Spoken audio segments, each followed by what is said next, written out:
안녕하세요 여러분, 재활 유튜버 피지오 카토입니다. 구독과 좋아요 감사합니다. 이하 안녕, 다들 반갑습니다. 오늘은 좀 뭔가 색다른 장소로 와봤는데요, 내 얼굴이 너무 시꺼매서 그런지 뒤로 하얀 배경이 너무 어울리지 않아요. 자, 아무튼 오늘의 주제는 너무나도 쉽게 간과했던 어깨 충돌 증후군 재활 팁 4가지 알려드리도록 하겠습니다. 지금까지 피카토 영상들 보면 어깨 재활 영상들이 제일 인기가 좋았어요. 그런데 그때 저도 좀 약간 촬영이나 영상 편집이 초짜라서 퀄리티가 좀 약간 떨어지는 것도 있었고, 내용 전달력도 좀 약간 모자란 것도 있었고, 너무 내용들이 좀 어렵지 않았나 싶었어요. 그래서 오늘은 아주 쉽게 풀어서 설명을 해볼까 합니다. 자, 여러분들, 이거는 날개뼈고요, 요거는 팔뼈입니다. 정상적인 어깨 움직임이란 거는 이렇게 총 180도 움직여야 되는데, 그 중에 이 날개뼈가 60도 정도 움직여야 되고요, 그거에 맞춰서 팔뼈가 120도 정도, 결국에 60도와 120도가 합쳐져서 이 180도라는 각도를 만드는 건데요. 그래서 이 날개뼈가 제대로 움직이지 않으면 사실 120도가 끝이에요. 그런데 여기서 충돌 증후군이란 건 이 날개뼈와 팔이 움직이는 그 리듬이 맞지 않아서 가다가 서로 딱 부딪히는 걸 말하는 거예요.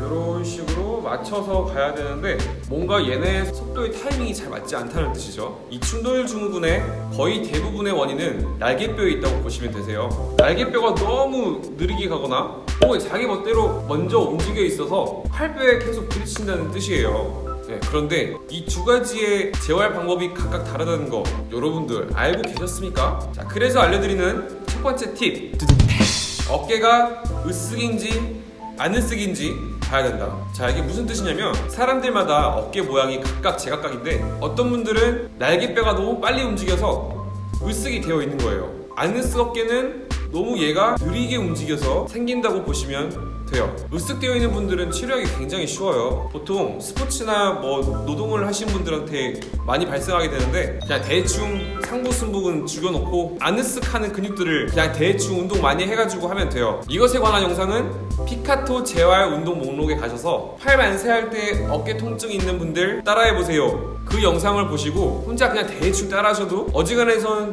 웬만한 충돌 증후군은 다 없어져요. 하지만 문제는 안으쓱 패턴이란 겁니다. 이런 분들은 대부분 운동을 너무 해서나 보디빌더 분들 보면 대부분 다 어깨 많이 내려와 있거든요. 혹은 너무 안 해서 하루 종일 직장에 앉아서 이렇게 컴퓨터 하시는 분들 어찌어찌 해서 이렇게 생기는 타입인데, 이분들의 특징은 라운드 숄더라고 해서 이 날개뼈도 앞으로 굽어 있고 이 팔뼈 자체도 안쪽으로 돌아가 있어요.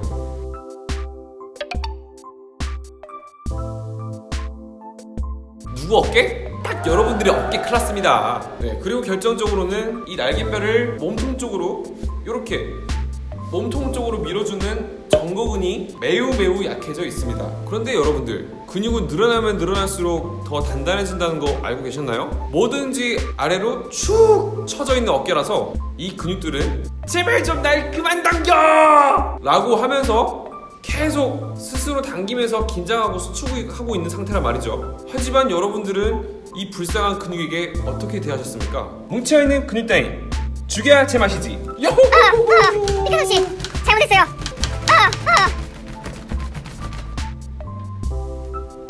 이렇게 무지하게 대하지 않으셨습니까? 네, 정리하자면 으쓱 타입은 승모근 죽이기가 맞지만 안 으쓱 타입은 다른 방법으로 접근을 해야 한다는 뜻이죠.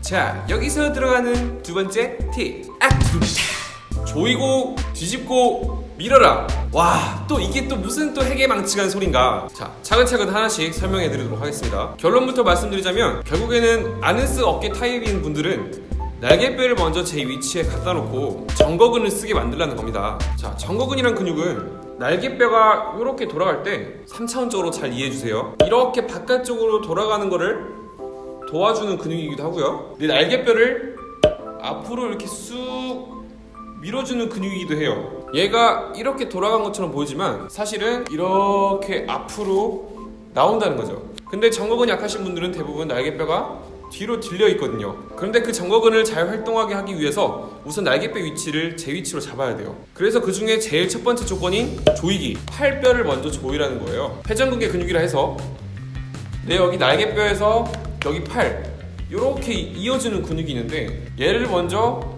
뒤로 갖다 놔야 돼요. 마치 문 손잡이 돌리듯이 잡아서 돌려주는 거예요. 이 이 돌릴 때 얘만 돌린 게 아니라 제일 중요한 건 얘를 돌려야 돼요. 위에 있는 팔을 바깥쪽으로 돌린다. 자, 이거를 서서도 그냥 바깥쪽으로 돌릴 수 있거든요. 그러면 이 팔뼈가 뒤로 스르륵 옮겨가는 거 느껴지죠? 자, 일단 이게 첫 번째 조건. 두 번째, 날개뼈를 드십니다. 이 날개뼈가 이런 식으로 앞으로 말려 있거든요. 날개뼈가 앞으로 말려 있습니다. 이 말린 날개뼈를 뒤로 뒤집는 거예요.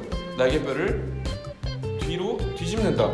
이거는 착각하시면 안 되는 게 어깨를 안으쓱 하는 것도 아니고 이렇게 날개뼈를 뒤로 모으라는 것도 아니에요. Just 뒤집어. Understand? 그렇게 뒤집어 주시면 맞죠?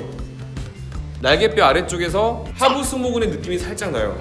이쪽 이런 부분에서 살짝 근육이 자극이 옵니다. 자, 그리고 세 번째, 그대로 밀어주세요.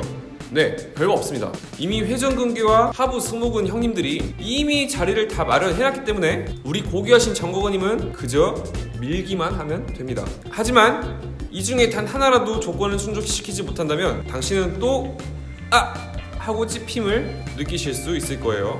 이렇게 정말 다 잘했는데도 찝히신다고요? 그렇다면 여기서 들어가는 세 번째 팁! 하투타! 복근의 힘을 빌려와라. 이렇게 다른 한 손으로 내 가슴 근육을 한번 잡아볼 거예요. 자, 이렇게 팔을 앞으로 뻗었을 때 평상시에 어깨 통증 있는 분들은 여기가 굉장히 단단하실 거거든요. 이 가슴 근육이 많이 써지게 되면 날개뼈를 단단하게 잡아주는 정거근이 제대로 일을 못하게 돼요. 그래서 보통 정거근의 활성 척도 지표로도 많이 쓰이는데 이 가슴 근육을 억제하는 또 다른 방법 중에 하나가 복근을 사용한다입니다. 자, 한번 따라해보세요. 자, 극단적으로 설명드리자면 이렇게 오리궁뎅이를 만든 상태에서 팔을 앞으로 뻗어보세요. 와우! 엄청나게 맛있는 닭가슴살이 여기에 들어있죠. 하지만 이런 식으로 안오리궁뎅이를 만들어서 팔을 쑥 뻗으시면 훨씬 팔도 잘 나가고 얘가 말랑말랑하죠? 자, 이걸 잘 느끼셔야 됩니다. 오리궁뎅이 하는 순간 팔도 잘 앞으로 안 나가지고 가슴이 굉장히 딱딱해지지만 내가 안오리궁뎅이를 하고 팔을 밀어주니까 쑥 팔이 더 나가면서 가슴 근육이 말랑말랑해지죠. 자, 정거근이 제대로 활성화됐다는 뜻이고 그대로 팔을 들어주시면 통증이 없을 거예요. 따라서 어깨 안으쓱 패턴이신 분들은 배대지 조여주시고 팔 돌려주시고 날개뼈 뒤집은 다음에 그대로 쓱 들으시면 전혀 걸리는 느낌이 없다는 뜻이죠. 이렇게 했는데도 안 된다. 그냥 무조건 병원 가셔서 병명을 밝혀내셔야 되고 물리치료사 선생님들께 정확히 힘주는 포인트와 강도 조절을 배우셔야 합니다. 왜냐면 당신은 알고 보니 충돌 증후군이 아닐 수도 있고 넘칠 수도 있기 때문입니다. 제발 좀 자기 혼자 판단해서 마음대로 하지 마세요. 이 유튜브에 나온 영상들은 just 병명이 확실했을 때 집에서 보조 수단으로 쓰라는 영상들이기 때문입니다. 제발 단지 그냥 just support 영상 understand? 왜냐면 만약에 진짜 충돌 증후군이 아니라 뭐 슬랩이라든지 뭐 다른 기타 어깨 뭐 파열 병변이었을 때 이 운동 잘못하시면 더 아프시단 말이죠. 그러고 나서 또 누구 탓을 하실 겁니까? 빡빡이 아저씨 탓을 할 거예요? 피카토 탓을 하실 겁니까? 네, 그러니까 한번 일단 정확히 병원 먼저 가셔서 정확히 진단 검진 평가를 하신 다음에 충돌 증후군이라는 병명이 나오시면 그때 이 운동을 한번 따라해 보시면 좋을 것 같습니다. 네, 제가 준비한 내용은 여기까지고요. 오늘은 여기서 마무리해 보도록 하겠습니다. 그럼 이만 볼트 바이바이.